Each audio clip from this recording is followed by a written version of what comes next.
नहीं नहीं मांगना चाहिए, वो अपनी जगह पे सही है, वो अपनी जगह पे सही है। अरे भैया बाबना, ऐसे तो दाऊद इब्राहिम आतंकवाद है, ये बिश्नोई क्या है, आतंकवाद है, इसको तुरंत फांसी देना चाहिए था, लेकिन फांसी कभी नहीं देंगे ये लोग। पप्पू यादव कह रहे हैं कि मैं खत्म कर दूंगा इस गैंग को। अभी जेल में, गुजरात के जेल में बैठा खुलेआम। पप्पू यादव भी अब कह रहे हैं कि भाई 2 टके की गैंग है, 24 घंटे मुझे दो, मैं खत्म कर दूंगा। अब उन्हें धमकी मिल गई, उन्हें फ़ोन कॉल आ गया कि भाई बयानबाजी मत करो वरना तुम्हारा भी हाल वैसे ही हो जाएगा। हाँ, तो इसके लिए सरकार का काम बनता है इनको सुरक्षा दे ऐसे नेता लोगों को, और ऐसे जो गुंडागर्दी वाले जो है तो उनको जो है उसके ऊपर कार्रवाई करनी चाहिए। कार्रवाई करनी चाहिए जी। आपको लग रहा है कोई सपोर्ट सिस्टम काम कर रहा है पीछे? जी जी, सपोर्ट सिस्टम के बगैर इतना बड़ा काम नहीं हो सकता, खुलेआम मर्डर नहीं हो सकता। नहीं हो सकता है जी। अच्छा, अभी सलमान खान जो है एक बड़ा चेहरा है, हिंदुस्तान के दिलों में राज करते हैं, आपको पता ही है। उन्हें भी जो जान से मारने की धमकी मिल रही है, लगातार वो अपनी सिक्योरिटी भी बढ़ा रहे हैं। इस घटना पर क्या लग रहा है कि सलमान खान से कहा जा रहा है कि वो माफ़ी मांग ले काले हिरण के शिकार? सलमान खान ने गलती नहीं की तो कोई को माफ़ी मांगेगा। अभी हाल ही में बाबा सिद्दीकी का मर्डर हुआ है, एनसीपी में वो शामिल हो गए थे, पहले कांग्रेस पार्टी में थे, फिर एनसीपी में शामिल हो गए। अब उनके बेटे जो हैं जिशान सिद्दीकी, वो भी एनसीपी में शामिल हो गए हैं, तो इसका कितना प्रभाव पड़ेगा? प्रभाव तो पड़ेगा, लेकिन शरद पवार की जो पार्टी है वो ज़्यादा सीटें लेकर आएंगी। वो ज़्यादा सीटें लेकर के आएंगे। जी। बाबा सिद्दीकी के मर्डर का क्या असर रहा वहाँ पर? हमने देखा कि एक काफ़ी बड़े राजनेता रहे हैं, वो 45 साल तो कांग्रेस में रहे, फिर एनसीपी में आए, और एक लॉरेंस बिश्नोई गैंग ने उनका जो है ये मर्डर कर दिया है। लोगों में कितना गुस्सा रहा, उसके प्रति क्या माहौल रहा वहाँ पे? जनता में गुस्सा है, जनता तो बताएंगे अभी वो इलेक्शन में। आपको क्या लग रहा है ये जो लॉरेंस बिश्नोई गैंग है कुछ ज़्यादा एक्टिव हो रही है? पहले बाबा सिद्दीकी का मर्डर हुआ, सलमान खान को धमकी मिल रही है, अब बिहार के पूर्णिया से सांसद है पप्पू यादव, उन्हें भी धमकी मिल रही है। ये क्या लग रहा है, ये लॉरेंस बिश्नोई गैंग और कुछ ज़्यादा एक्टिव नहीं हो रही है?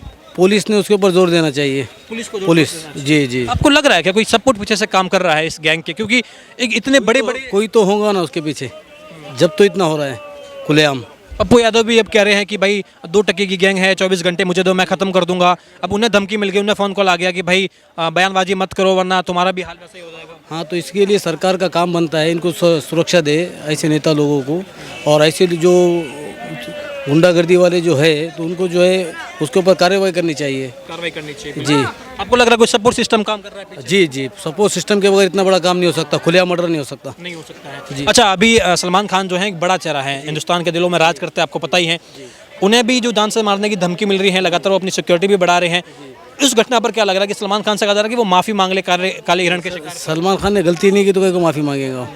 सलमान खान ने कभी मच्छर भी नहीं मारा तो क्या हिरन मारेगा? लेकिन कोर्ट ने सजा दी है, कोर्ट में चक्कर काटे हैं, तो कह रहे हैं भाई सबूत तो मिला है ना, तभी तो कोर्ट। सबूत में तो सब पूरे हीरो लोग थे उसके अंदर, करिश्मा भी थी और दूसरे एक्टर भी थे, सिर्फ सलमान खान ही क्यों फिर? क्या कारण मानते हैं आप? कारण तो है कुछ बहुत सारे, ये बड़ा फेम चेहरा कुछ होने की वजह से दुश्मन ज्यादा है। मैं भी ये पूछ रहा था कि क्या ये फेम के कारण हो रहा है कि बस सलमान खान बड़ा चेहरा है? जी, बड़ा चेहरा है, उसके लिए परेशानी आ रही है। कह रहे माफ़ी मांग ले, मैटर खत्म हो जाए। नहीं, माफ़ी मांगेगा क्यों? गलती की है तो माफ़ी मांगेगा। कह रहे हैं ना कि भाई कोर्ट के चक्कर काटे हैं तो भाई हिरण का शिकार तो। कानून है, कायदा है, थोड़ी किसी को माफ़ी मांग लेंगे और मिटा देंगे। इसके लिए सरकार है, हुकूमत है। तो आपको लगा कि अगर कोर्ट के चक्कर काटे हैं, जेल गए हैं, तो माफ़ी मांगने का सवाल? और सुप्रीम कोर्ट में केस दाखिल करना चाहिए उन्होंने। अगर सलमान खान ने गलती किया है, जेल में डालो उसको। लेकिन कह कि काले हिरण के शिकार के बाद जो बिश्नोई समाज है उसकी भावनाएं आहत हुई, आपने दिल दुखाया है, तो बोले समाज से अगर माफ़ी मांग लो तो बोले क्या तो कानून है उसके लिए, कानून में केस करनी चाहिए ना सलमान खान के खिलाफ। सवाल नहीं बनता। अभी आपको क्या लग रहा है, पप्पू यादव को धमकी मिली है तो यहाँ भी एक डर है कि भाई लॉरेंस बिश्नोई गैंग ने बाबा सिद्दीकी का मर्डर कर दिया, सलमान को धमकी मिल रही है, पप्पू यादव को भी कुछ हो सकता है? इसके लिए पुलिस प्रशासन ने इनको जो है ऐसे गुंडों को जो है छोड़ना नहीं चाहिए। हाँ, इसकी जो है पुख्तगी से जो है कार्रवाई करना चाहिए इसके ऊपर। बिल्कुल कार्रवाई करनी चाहिए। अच्छा, और भी लोग मुझे अच्छा था, क्या नाम है आपका? क्या नाम है? मेरा नाम असलम खान है। कहाँ से आप? दिल्ली से। दिल्ली से ही है। क्या लग रहा है अभी ये पप्पू यादव है, उन्हें धमकी मिली है, बाबा सिद्दीकी का मर्डर हो गया है, सलमान खान को धमकी मिल रही है, ये लॉरेंस बिश्नोई गैंग को ज़्यादा एक्टिव नहीं हो? बस ये सब गैंग है, गैंग के थ्रू हो रहा है, करवा रही है हुकूमत, करवा रही है, और कौन करवाएगा? तो आपको नहीं लग रहा कि भाई बिना सपोर्ट के इतना बड़े बड़े लोगों को? सपोर्ट तो करती है गवर्नमेंट, करती है हर चीज़ को गवर्नमेंट सपोर्ट करती है, इसको क्यों सपोर्ट किया जा रहा? माफ़ी मांगनी चाहिए सलमान खान को। किसको? बिश्नोई समाज किस बारे में? हिरण के शिकार पर। हिरन का शिकार तो वो खत्म हो गया, उसकी नॉलेज क्या है? वो तो खत्म हो रहा ना कह रहे कि बिश्नोई समाज उसकी पूजा करता था, एक काला हिरण जो था उनके लिए पूजनीय था। भाई। जो दुनिया में चीज़ आती है उसकी कहीं ना कहीं होता है, मृत्यु भी होती है, सब कुछ होता है, भगवान भी खत्म होते हैं, अवतार आता है वो भी खत्म होता है, तो इसके क्या संबंध है? तो बाबा सिद्दीकी के मर्डर पे भी आप यही कहोगे कि भाई तो होना ही था, कोई किसके के ऊपर तो अटैक हुआ है। अटैक हुआ है? बिल्कुल अटैक हुआ। हिरण पे भी तो अटैक किया था भाई। मतलब ये आप जो कह रहे हो ना कि जो चीज़ आई है उसने उसका मतलब कोर्ट में गए, सुप्रीम कोर्ट गए, दुनिया भर कोर्ट गए, वहाँ से उनको बेबाक छोड़ दिया गया नहीं है।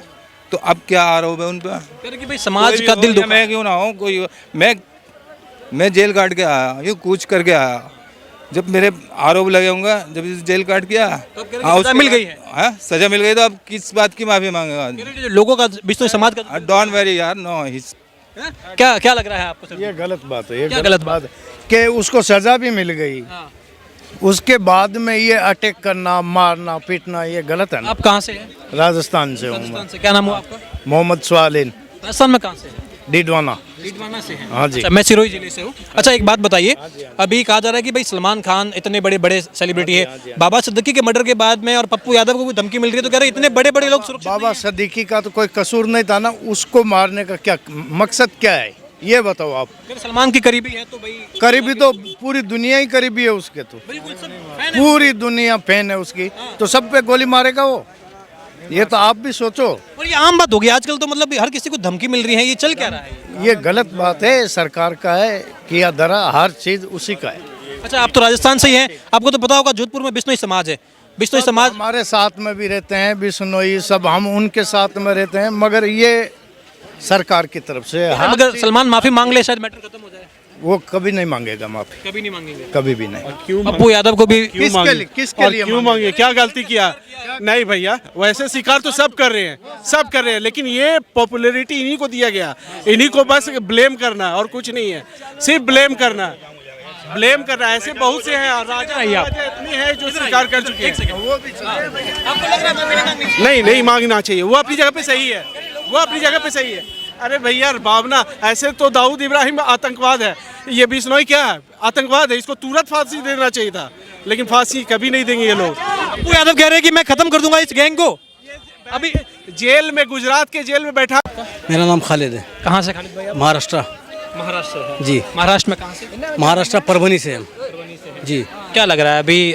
हमने देखा कि जम्मू कश्मीर का चुनाव भी खत्म हो गया, आप जम्मू कश्मीर जाके आ गए हैं, वहाँ के चुनाव भी खत्म हो गए हैं, वहाँ तो सरकार बन गई है, हरियाणा के चुनाव भी खत्म हो गए हैं, अब महाराष्ट्र में चुनाव है, झारखंड में चुनाव है, तो आप महाराष्ट्र से हैं, महाराष्ट्र का चुनावी माहौल क्या है? महाराष्ट्र के चुनावी माहौल ये है कि महाराष्ट्र के अंदर अभी शिंदे का गट एक हो गया, बाला साहब ठाकरे की पार्टी का, शिवसेना का, और बीजेपी का थोड़ा हाल उतना खास नहीं है वहाँ पे अभी, खास नहीं है, खास नहीं है, स्कोप नहीं है उसको। और अभी जो है तो सारी जो पब्लिक है तो उद्धव ठाकरे के साथ में है। उद्धव ठाकरे। अच्छा, आपको लग रहा है कि अभी महाराष्ट्र में सबसे बड़ा मुद्दा जो है, एक मराठा आरक्षण का मुद्दा भी बड़ा हावी हो रहा है, कि इस पर कई सरकारें जो है कह रहे कि इस मुद्दे पर चांस है कि भाई साहब जो ये मुद्दा आगे बढ़ाएगा या जो सरकार इस मुद्दे को लेकर के बात करेगी उसकी सरकार बनने के चांस लग रहा है क्या? जी, मराठा आरक्षण के अंदर उद्धव ठाकरे का जो है सपोर्ट भी है, और हाँ, और मराठा आरक्षण का बहुत बड़ा मुद्दा रहेगा इसके अंदर। महाविकास अघाड़ी में तो जैसे कई अब पार्टियां हैं, कांग्रेस पार्टी दावा करती है कि जी शरद पवार भी है इसमें। सबसे बड़ा इसमें जो जितनी भी पार्टियां मिली हुई हैं, सबसे पावरफुल पार्टी कौन सी लग रही है कि ये पार्टी जो है सबसे एक तरीके से नेतृत्व करेगी, सबसे आगे टॉप पे कौन लग रही है? शरद पवार की पार्टी है, राष्ट्रवादी, एनसीपी, तुतारी निशानी है इसकी। जी, क्या और क्या क्या मुद्दे आपको महाराष्ट्र के लगते हैं जिन पर सरकार बनने के चांस लगते हैं आपको महाराष्ट्र? सरकार बनने के चांसेस, एक मराठा आरक्षण का बड़ा मुद्दा है हमारा, एक मुद्दा हो गया है बड़ा। हाँ, और एक बेरोजगारी का बहुत बड़ा मुद्दा है हमारे पास। जी। अच्छा, अभी प्रधानमंत्री नरेंद्र मोदी की भी चुनावी रैली करने को वहाँ पर तैयार हैं। हरियाणा का जो चुनाव हुआ, आपको पता होगा कि वहाँ पर कांग्रेस का माहौल बना हुआ था, वहाँ पर राहुल गांधी ने बहुत सारे मुद्दे लिए थे, अग्निवीर का मुद्दा लिया था, वहाँ पर आरक्षण का मुद्दा लिया था, वहाँ पर किसानों को, पहलवानों का मुद्दा लिया था। इन तमाम मुद्दों के बाद भी सरकार बनी भाजपा की। तो महाराष्ट्र में भी क्या ऐसा हो सकता है कि भाई जो माहौल दिख रहा है वो माहौल ना हो और लास्ट में सरकार कुछ और बन जाए? नहीं, महाराष्ट्र में महाविकास आघाड़ी की सरकार बनेगी 100%।